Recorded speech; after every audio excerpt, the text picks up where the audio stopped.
entretiens les patriotes, bonjour à tous, heureux de vous retrouver. Corruption, pandémie, budget, les macronards préparent-ils leur procès? Macron, le roi est nu. Avant de traiter ces informations, et beaucoup d'autres, vous connaissez la coutume sur cette chaîne, je commence toujours mon entretien par remercier ceux qui m'ont permis justement de le produire, car ils m'ont financé à l'aide des merci rémunérateurs. Et aujourd'hui, ils sont à l'honneur des fidèles parmi les fidèles, Dondon, Yann Penaud, Philippe Bohen, Pierre-Louis Garnier, Sisyphe, Roule ma boule et ma chère Yvette Poré. Merci à eux du fond du cœur. Et puis je tenais à vous remercier pour votre soutien indéfectible. Oui, il faut aider la réinformation en ces temps de très graves menaces sur la liberté d'expression. Comment faire? C'est simple, il suffit de lever le petit pouce, écrire de gentils messages, diffuser sur d'autres réseaux sociaux, et puis surtout, n'oubliez pas d'activer la cloche notification. Merci à tous. Sarkozy sort de prison. Libération de Nicolas Sarkozy, mon énergie s'est rendue que vers le but de prouver mon innocence, réagit l'ancien président de la République française. Le paradoxe Sarko. Vous en souvenez, les magistrats de gauche se sont acharnés sur lui dans un dossier où il n'y a pas l'ombre d'une preuve, et l'ont jeté donc en prison contre toute idée de justice. Je vous renvoie à mes entretiens que j'avais consacrés à ce sujet. Il y avait pourtant 1001 dossiers pour envoyer Sarko à l'ombre définitivement. Et voilà que le mari de Carla tombe sur une magouille judiciaire. Quant aux patriotes, on aimerait voir Sarko jugé pour crime de haute trahison. Pour plus d'approfondissement et de compréhension sur ce que je viens de dire, je vous renvoie encore une fois aux entretiens consacrés à ce sujet. Et il y a l'affaire dans l'affaire. Darmanin, dit le tringleur de Tourcoing, ministre de l'Injustice, a rendu visite à Sarko lorsqu'il était à la santé. Une première sous la Ve République. Libéré de prison, Sarko n'a pas le droit d'entrer en contact avec le garde des Sceaux, Darmanin, qui lui avait rendu visite le 29 octobre à contre-courant de tous les usages. Une trentaine d'avocats avaient alors annoncé leur souhait de porter plainte contre le ministre, dénonçant une prise illégale d'intérêt auprès de la Cour de justice de la République. Il lui reprochait d'avoir montré publiquement de la compassion à l'égard de M. Sarkozy en soulignant les liens personnels qu'ils entretiennent et d'avoir nécessairement pris position dans une entreprise dont il a un pouvoir d'administration. Face à la tempête médiatique, les membres du ministère de la Justice ont essayé de calmer un petit peu le jeu et ils ont envoyé à la presse cette phrase que je trouve particulièrement cocasse sous le poudré. Le garde des Sceaux applique toujours les décisions de justice. Oui, mais ça, c'était avant Emmanuel Macron. Farceur, le Gérald. Il est peut-être temps d'évoquer toutes les affaires de justice de notre ministre de l'Injustice. Doit-on rappeler l'affaire du cadeau fiscal aux Qataris, propriétaires du PSG? Il y a en effet une enquête d'anticorps, ou l'incident diplomatique avec l'Angleterre, suite aux accusations mensongères du ministre de l'Intérieur Gérald sur les supporters anglais, forfaiture, ou ces femmes qui portent plainte jusqu'à la CEDH pour harcèlement sexuel contre le tringleur de Tourcoing. Bon, toutes ces rencontres ne sont pas anodines, ce sont les grandes manœuvres politiques. Laurent Wauquiez et Éric Zemmour doivent se rencontrer pour discuter d'une candidature commune, LR Reconquête en 2027. Les négociations doivent être sur le point d'aboutir parce que la jeune garde d'Éric Zemmour monte au créneau pour défendre cette alliance. Sur France Info, quelle honte, quelle déchéance, quelle mort cérébrale, intellectuelle, idéologique et politique pour la droite républicaine, tacle Nathan Dever au sujet d'une potentielle union des droites et des tractations impliquant Wauquiez et Zemmour. Dommage, Nathan Dever est intelligent, nous dit Stanislas Rigaud, mais son positionnement, à la fois ridicule et daté, le fait ressembler chaque jour un peu plus à une mauvaise version intello de Xavier Bertrand. J'avais évoqué il y a quelques mois cette union des droites entre guillemets. Elle prend donc forme avec Édouard Philippe, Darmanin, Wauquiez, Zemmour et peut-être Marion Maréchal. Les tractations, je vous l'ai dit, vont beau train. Gérald Darmanin et Laurent Wauquiez ont été aperçus ensemble. Information que je vous ai délivrée la semaine dernière. Les LR et les macronistes ont toujours été main dans la main contre les Français pour manger à nos frais dans de bons restaurants. Je sais, cela donne envie de vomir. Il faut que tout change pour que rien ne change. L'extrême centre se métamorphose pour conserver tous les pouvoirs. Et ce qu'il y a d'insupportable, c'est que ces guignols qui ne pensent qu'à leur gamelle évoquent sans cesse les mannes du général de Gaulle. Rien à voir avec le gaullisme, non, c'est du gogolisme. Retailleau.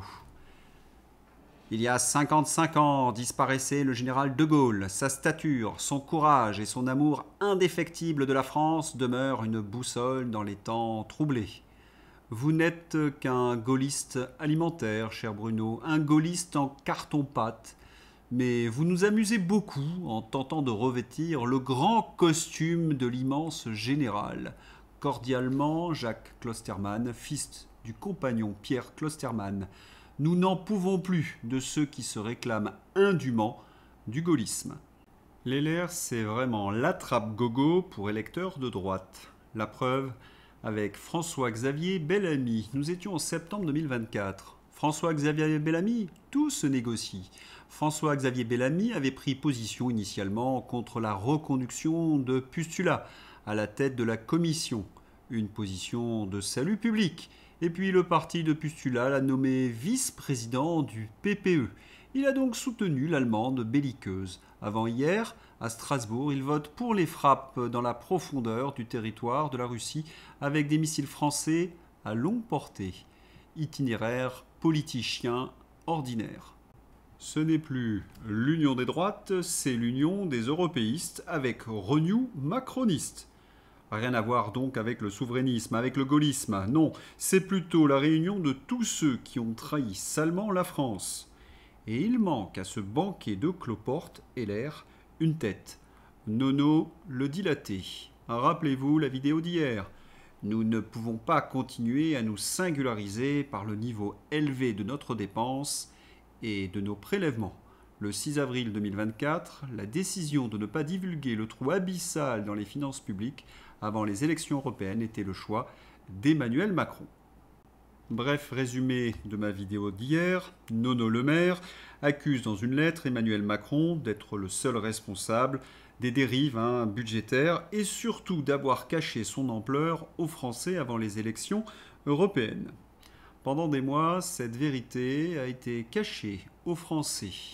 Gabriel de Varenne, vous vous souvenez que des gens comme Jonathan de Lorraine, qui alertait sur le maquillage des comptes publics avant 2024, étaient traités de complotistes? Mais vous connaissez le dicton, le complotisme d'hier devient la vérité aujourd'hui. Pour les macroniers, tous aux abris. Bruno Le Maire et Emmanuel Macron, pour Maude Bréjon, porte-parole du gouvernement, il n'y avait pas de volonté de tromper. La blague du jour.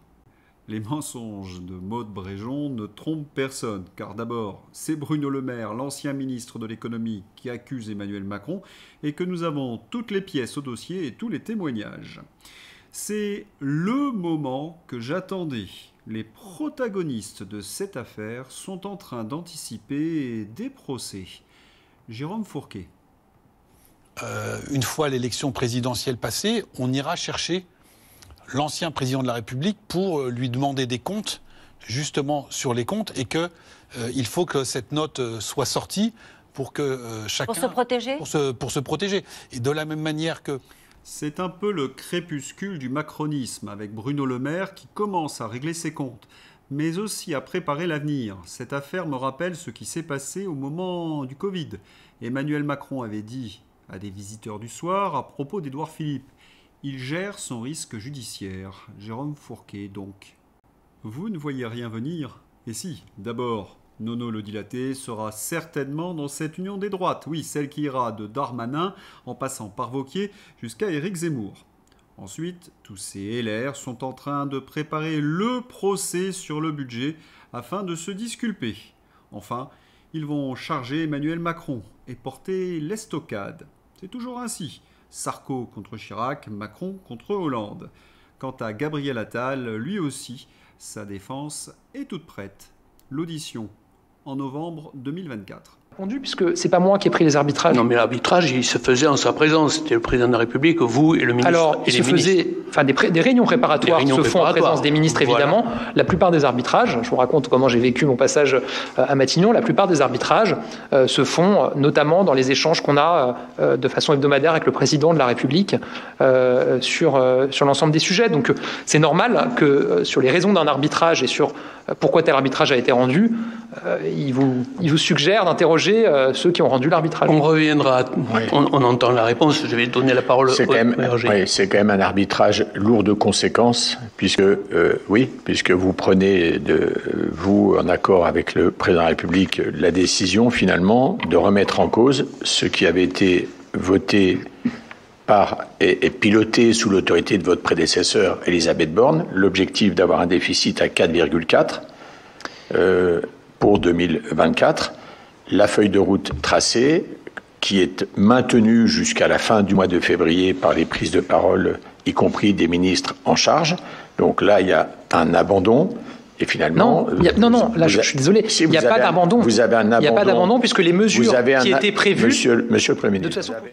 Eh oui, l'arrogance et le déni de Attal devant le carnage économique provoqué par la Macronie est à vomir. Mais vous avez bien entendu, Attal s'est défaussé sur Emmanuel Macron. C'est le président qui rendait les arbitrages.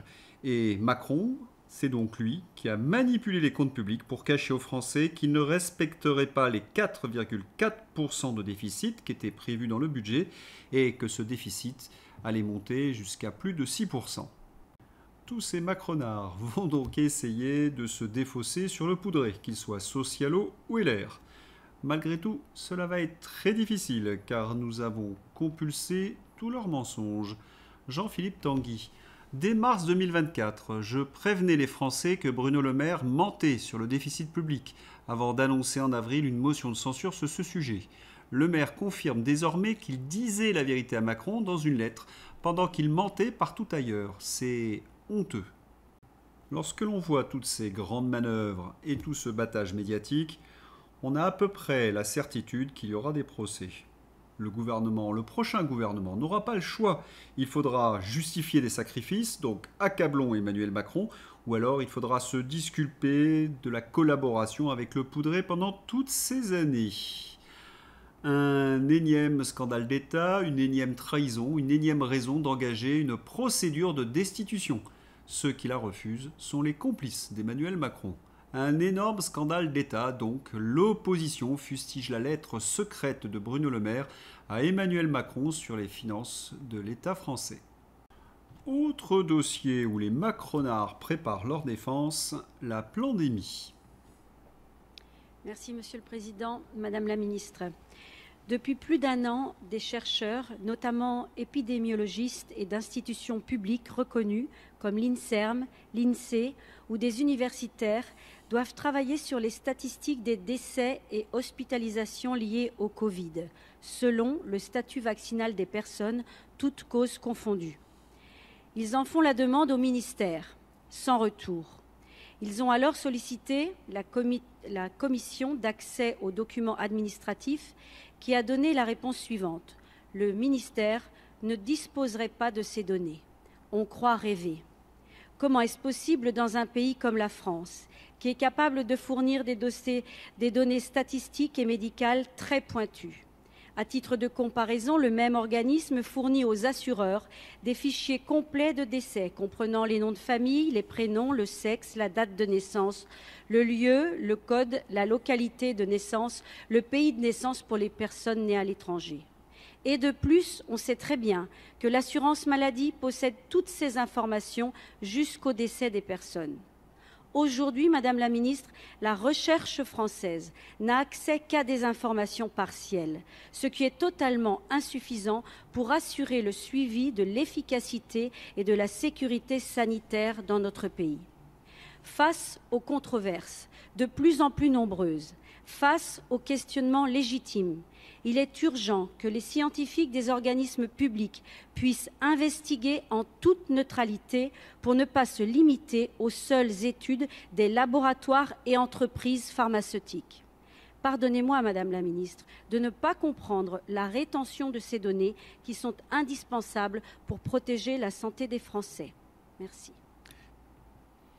Le gouvernement refuse obstinément de communiquer le nombre de pchoutés et de non-pchoutés décédés du Covid depuis 2020, afin que personne ne puisse faire la comparaison. Si le pchout était bénéfique, nous dit Philippe Béchade, baisse du nombre de décès, les gouvernements et les labos nous matraqueraient en boucle ces résultats prodigieux. Mais toutes les statistiques démontrent le contraire. Ils font tout pour éviter qu'il y ait une évaluation de cette politique de la pandémie. Tout est caché, nulle commission d'enquête. Et pire, ils essaient de détruire les données. Hallucinant, 2 chercheurs français ont reçu une lettre de l'Agence européenne des médicaments, EMA, pour effacer toutes les données sur les effets indésirables des pchouts. Pourquoi veulent-ils cacher ces chiffres au public? Je crois que vous connaissez la réponse, je l'ai plus ou moins suggérée. Ils ont peur des procès. Et tous ceux qui essaient d'alerter sont invisibilisés sur les réseaux sociaux, insultés dans la presse ou par les fact-checkers, en fin de compte persécutés. Oui, invisibiliser les résistants, c'est énorme, Elon Musk. Pourquoi? C'est ce que je vous annonçais hier. Céline Dillet, responsable chez X France, explique qu'il censure. Des milliers d'utilisateurs de X France témoignent de la perte de leur visibilité et de la chute drastique des interactions avec leurs posts. Explication tranquille d'une responsable X France. On installe des filtres de visibilité pour désamplifier algorithmiquement les contenus sensibles et empêcher d'engager avec ces contenus, comme par exemple sur la pandémie. Or, les critères pour définir ce que c'est qu'un contenu sensible est évidemment parfaitement arbitraire et opaque. Enfin, l'expérience nous a montré que certains sujets étaient interdits, comme discuter de la pandémie. Maintenant, cela suffit.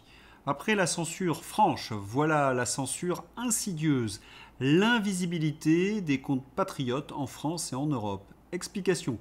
L'Union européenne porte une grave atteinte à la liberté d'expression sous prétexte de combattre la désinformation. En effet, l'Union européenne se dote d'outils, DSA et compagnie, et légifère en ce sens. Elle surveille les réseaux sociaux, impose des amendes aux grandes plateformes du numérique, mène des enquêtes et des missions d'observation des élections. Alors que les peuples d'Europe se réveillent et que les idées nationales gagnent du terrain, l'institution supranationale qu'est l'Union européenne agit de manière totalitaire pour invisibiliser la légitime et démocratique contestation populaire. N'acceptons plus cela. Réveillons-nous et contactons massivement le patron de X, Elon Musk. Et ce qu'il y a de plus dégoûtant, c'est que ces censeurs ont des relais politiques. X invisibilise, dégranularise les contenus arbitrairement. L'Arcom finance des associations qui veulent criminaliser la désinformation climatique sur les antennes françaises. Le PS veut imposer une vérité d'État en étiquetant tous leurs contradicteurs pour les disqualifier. Principe totalitaire, c'est la diabolisation. En même temps, il faut les comprendre, tous nos dirigeants. Pendant la pandémie, ils ont bafoué nos libertés et la science. Ils constatent aujourd'hui les dégâts. Oui, je vous le dis, j'ai des témoignages. Ils vivent dans la terreur des procès. C'est la raison pour laquelle ils essaient de nous censurer. Étienne Chouard.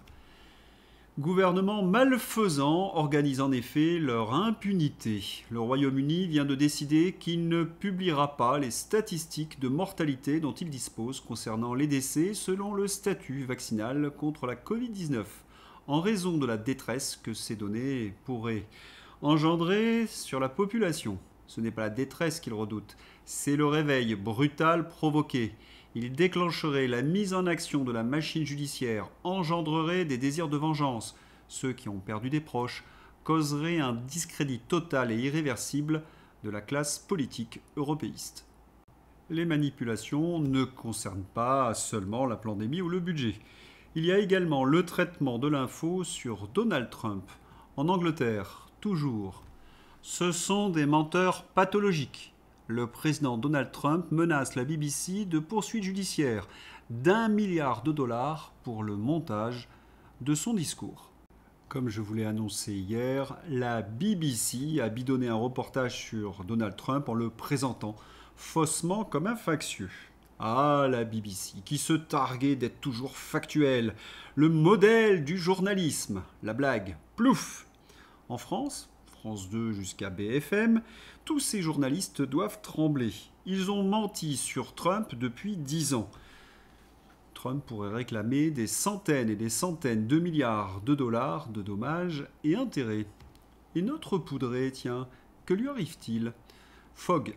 De Gaulle ne pensait qu'à la France, Pompidou ne pensait qu'aux Français, Macron ne pense qu'à lui-même. Je pense que tout le monde l'a compris. C'est-à-dire, il est dans une sorte de destin personnel, il se regarde, et TikTok, il se filme, voilà, il doit regarder ses... Oui, un président hors sol qui a perdu toute crédibilité. Le roi est enfin nu. Les Français aperçoivent au fil des reportages un pauvre type qui tente d'apparaître sympa aux yeux du plus grand nombre. C'est même au-delà du pathétique et du sketch. Malaisant, comme disent les jeunes. Allez, on le voit dans ses œuvres. Ceci est un appel à Ronaldo. Si on pouvait corriger les choses. Voilà. Ronaldo, merci de clarifier. C'est parti. Monsieur le Président, je vous donne 5 curiosités sur le Brésil. Vous me dites lesquelles sont vraies, lesquelles sont fausses. Ok. Je suis toujours méfiant. Dans presque tous les barbecues au Brésil, il y a un moment où il y aura la chanson française. Ce qui me rend un peu perplexe, c'est que Macron a toujours eu cette com adolescente, un peu minable depuis 8 ans. Souvenez-vous avec Carlito et McFly. Et il ne faudrait pas non plus oublier son interview dans Pif Gadget. Non, ce n'est pas infect. Macron n'a jamais pu être président, il n'a jamais pu assumer la fonction. C'était juste un costume bien trop grand pour lui. Quel naufrage! Et la France, sous Emmanuel Macron, elle brûle. À Rieux-la-Pape, des délinquants qui tournaient illégalement un clip du rappeur BK16 ont incendié un immeuble, des tirs de mortier ont visé des policiers en civil qui surveillaient les jeunes, mais un tir a provoqué un incendie dans un appartement. Les mêmes délinquants ont ensuite agressé les pompiers qui tentaient d'éteindre le feu, qui a ravagé 5 appartements. 2 heures d'émeute ont ensuite opposé délinquants et policiers. On vit vraiment une époque formidable parce que la préfète a dû communiquer pour expliquer à toutes ces têtes vides que c'était bien les délinquants et non les policiers qui étaient responsables de l'incendie et qu'on n'attaquait pas les pompiers. Le maire de Rieux-la-Pape est monté également au créneau. Attention, Horizon, allié des LR, il faut s'attendre au pire, on n'est jamais déçu avec eux. Le maire Horizon de Rieux-la-Pape dénonce des Trumpistes qui remettent en cause la version officielle de l'incendie d'un immeuble suite à un clip de rap et le caillassage des pompiers. Il a inversé trompistes et gauchistes. En même temps, un type qui fait le grand écart entre Emmanuel Macron et LR ne peut pas être tout à fait normal. Le maire de Rieux-la-Pape, condamné pour violence intrafamiliale. Le parquet de Lyon a décidé de rendre publique une affaire qui alimentait de nombreuses rumeurs. La décision de justice concerne donc Alexandre Vincent D, remonte au 18 novembre 2020. Ce maire a donc toute sa place dans un mouvement qui accueille les Darmanin, les Le Maire, Wauquiez et consorts. International, le voyage de Viktor Orban aux États-Unis. La Hongrie a obtenu une exemption totale des sanctions américaines pour continuer ses achats d'énergie russe, a déclaré le Premier ministre hongrois Viktor Orban après une rencontre avec Donald Trump. Nous étions le 8 novembre. Le président Donald Trump le sait, tout le monde le sait, les dirigeants européens se sont trompés sur la question migratoire. Pendant ce temps, les frontières de la Hongrie sont sécurisées, le taux de criminalité est faible et l'immigration clandestine est nulle. Nous allons maintenir cette situation. Viktor Orban. Et le président hongrois Viktor Orban a tenu une conférence de presse dans son avion. L'avenir de la civilisation occidentale est en jeu. Europe, il est temps de se réveiller. Une lutte civilisationnelle est en cours dans le monde occidental. Ceux qui défendent les valeurs traditionnelles, chrétiennes, doivent triompher des forces progressistes radicales qui menacent nos sociétés, nos familles et la sécurité publique. L'avenir de la civilisation occidentale est en jeu. Europe, il est vraiment temps de se réveiller. Mais en France, il ne faudra surtout pas compter sur nos conservateurs en toc, nos gaullistes de pacotille, les LR. Heureusement, il y a de vrais gaullistes, de vrais souverainistes, comme Charles Gave sur CNews. Ça vous dit? Je me dis, je m'en contrefouche. Moi, comme je vous l'avais dit la dernière fois, la première chose que je ferais si on me mettait au pouvoir, c'est que j'enverrais une lettre recommandée pour dire je sors. J'ai aucune raison que je reste. Le seul ennui, c'est qu'il a comparé l'Union européenne à quelque chose qu'il ne faut pas dire. Alors Mathieu Bock-Côté est obligé de le corriger avec le mot goulag. Mathieu Bock-Côté a modéré Charles Gave afin d'éviter les foudres de l'Arcom. C'est son travail et on le comprend. Mais Charles Gave a très bien exprimé ce que nous ressentons. Charles Gave sur les élites politiques françaises. Il est évident que nos élites politiques sont incompétentes, qu'elles ne comprennent rien. Les élites journalistiques également, il n'y a pas grand-chose. Mais les élites industrielles et commerciales françaises, ça fait 30 ans qu'elles sont en Asie en train d'investir comme des malades. Donc si vous parlez aux patrons de Schneider, aux patrons d'Air Liquide, etc., ils n'en ont rien à cirer de ce qui se passe en France. Parce qu'ils ont... Vous n'imaginez pas le déplacement de connaissances qu'il y a eu en France. Les sociétés françaises font 26% de l'indice industriel en Europe. Les sociétés allemandes, 21%. L'industrie française n'a plus beaucoup d'usines en France. Pourquoi? Car ils ont très bien compris qu'ils sont là-bas. Vous avez des élites extraordinaires, compétentes en France, mais elles ne s'occupent pas de la France, car elles n'ont plus aucun espoir. Chaque fois qu'elles font de la politique, elles ramassent des claques. C'est un des problèmes majeurs de notre pays. La France a laissé partir ses cerveaux, ses entrepreneurs, ses entreprises, ses créateurs. Mais qu'est-ce qui les a fait fuir? La mondialisation, l'État socialiste et l'Union européenne. Pour les faire revenir, il faut une politique ambitieuse, une politique entrepreneuriale pour que de nouveau, ils réinvestissent en France et qu'ils recréent de la richesse. Tout le contraire du socialisme qui tue la prospérité et la civilisation. Retour de la page internationale, Florian Philippot. La Belgique est depuis quelques jours la cible d'une intense propagande sur les pseudo-drones russes pour la forcer à retirer son veto sur l'utilisation des avoirs russes gelés. L'Allemagne et le Royaume-Uni veulent même y envoyer des moyens militaires. L'Union et l'OTAN sont en train de tout faire pour susciter la panique en Belgique et faire pression sur son Premier ministre. Pour le moment, celui-ci refuse l'utilisation des avoirs russes, mais le but de l'opération est de le forcer à changer d'avis. L'Union européenne et l'OTAN sont quand même des mafias. Allez, c'est l'heure d'ouvrir la page Fantasy avec une nouvelle qui va vraiment vous étonner. Les mémoires de Stoltenberg révèlent une OTAN étroitement dirigée par Washington, les États-Unis. Mais qui l'eût cru? Dans ses mémoires intitulées On My Watch, l'ancien secrétaire général de l'OTAN, Jens Stoltenberg, lève le voile sur une décennie marquée par la puissance, la diplomatie et la discipline américaine au sein de l'OTAN. LCU et la propagande. Les Russes sont en très grosse difficulté sur le front d'Ukraine. Ils perdent, mais ils vont envahir l'Europe. Redoutable démonstration en 2 images. Réponse à méditer pour le stratège Bruno Tertré. Il y aura bien sûr un livre. Dans la même veine, la Russie adopte des caractéristiques de l'économie iranienne, entre produits obsolètes, émergence du troc et inflation à 8%. L'économie russe craque. Mais alors, si maintenant la Russie c'est le tiers-monde, comment va-t-elle faire pour nous envahir et envahir toute l'Europe? Faudrait savoir.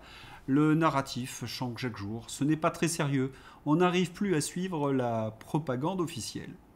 Pour connaître la réalité de l'économie russe, je vous conseille le site de Jacques Sapir ou celui de Xavier Stratpol et tous ceux qui ont voyagé en Russie ces derniers temps, comme Didier Maisto.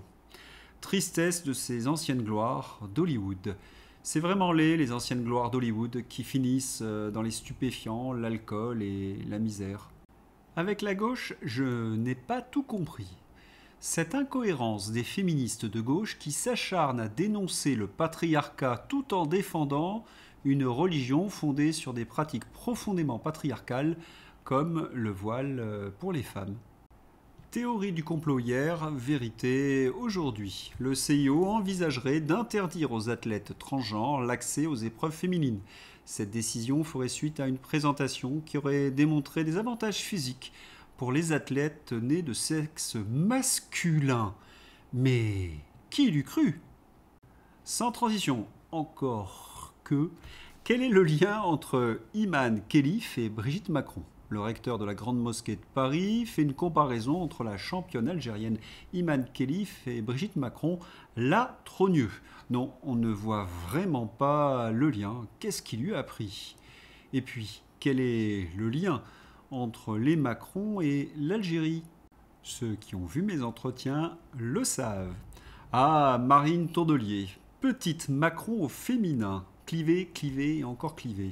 Depuis ce matin, les femmes travaillent officiellement gratuitement en France jusqu'à la fin de l'année. Gratuitement, car elles gagnent encore 14,2% de moins que les hommes à temps de travail équivalent. Bonjour, c'est un mensonge. Et voilà une vérité, les contribuables bossent gratuitement depuis le mois de juin pour l'État et les improductifs. Et les femmes en bénéficient largement plus que les hommes. Quant à la différence salariale, elle n'est que de 2% et encore selon les métiers. L'objectif est comme toujours d'opposer les hommes et les femmes pour éviter des luttes communes, notamment contre les impôts et les taxes. Une petite blague woke. Il a neigé toute la nuit, donc ce matin, 8h, je fais un magnifique bonhomme de neige. 8h10, une féministe passe et me demande pourquoi je n'ai pas fait une bonne femme de neige. 8h15, je fais une bonne femme de neige. 8h17, la voisine féministe se plaint de la poitrine trop généreuse de ma bonne femme des neiges. Cela rabaisse les bonnes femmes de neige à un objet sexuel. 8h20, le couple gay du quartier me mentionne ce qu'auraient pu être 2 bonhommes de neige. 8h22, le transgenre me demande pourquoi je n'ai pas simplement fait une personne de neige avec des pièces détachables. 8h25, les végétaliens du bout de la rue se plaignent du nez en carotte. Les carottes sont de la nourriture et non pas un objet de décoration. 8h28, je me fais traiter de raciste parce que le couple de neige est blanc. 8h31, la famille musulmane de la rue me demande de mettre une burqa à la bonne femme des neiges.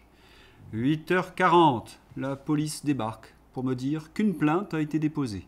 8h42, la féministe se plaint encore. Le balai de la bonne femme de neige doit être enlevé parce que cela donne une image de ménagère aux femmes. 8h43, le conseiller pour l'égalité des genres menace de m'évincer.